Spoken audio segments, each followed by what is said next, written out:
La jeunesse d'aujourd'hui est trop endormie. Nous sommes trop dans la distraction. Trop dans la distraction. Il y a une chose que vous oubliez. Nous voulons que l'Afrique puisse se développer. Mais cette génération est une génération transitaire. Si pendant cette génération-là, on ne prend pas le flambeau pour le pousser loin dans le travail du développement de notre continent, la future génération qui viendra après nous ne fera rien de plus. Parce que pourquoi? Quel héritage allons-nous leur laisser? Pour que eux, ils puissent se poser là pour aller plus loin. C'est à nous de poser les bases. C'est à nous de faire en sorte que l'Afrique puisse devenir un grand continent. Si nous ne nous réveillons pas, si nous sommes trop dans la distraction, l'Afrique ne va pas changer.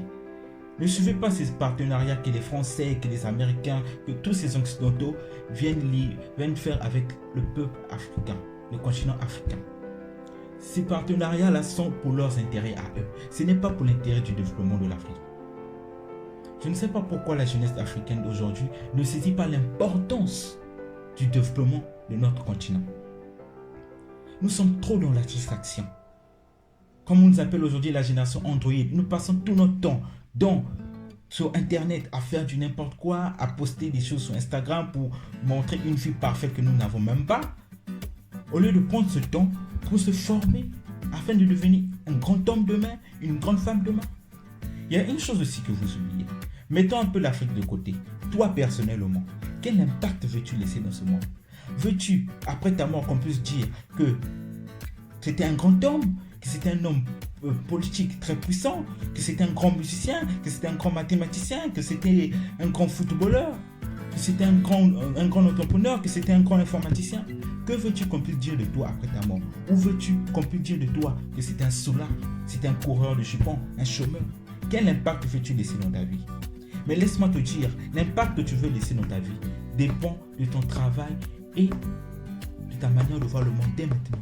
Si, pendant que tu es encore jeune, tu es dans l'âge de 18 à 25 ans, voire 30 ans, si tu ne prends pas encore les responsabilités, ne crois pas que c'est demain, quand tu seras plus grand, que tu pourras faire quelque chose. C'est maintenant que tu es jeune. C'est maintenant que tu as encore de la force, que tu dois te battre, tu dois te former. Aujourd'hui, la jeunesse passe plus de temps sur le téléphone que prendre un livre pour lire. Est-ce que vous savez qu'avec un livre, vous pouvez gagner 10 ans d'expérience de la vie d'une personne? Parce que, par exemple, prenons Aliko Dangote, l'homme le plus riche d'Afrique. S'il a écrit un livre qui résume sa vie, vous ne croyez pas que là, vous gagnez 30 ans d'expérience? Parce que là, il va montrer son parcours de comment il a fait pour devenir riche. Mais si tu prends ce livre pour le lire, pour une journée, tu acquiers déjà 30 ans d'expérience. 30 ans d'expérience. Vous savez, le destin de l'Afrique est grand. Mais il a besoin des grands hommes et des grands leaders et des personnes vaillantes pour pouvoir amener l'Afrique à son destin. C'est pour cela que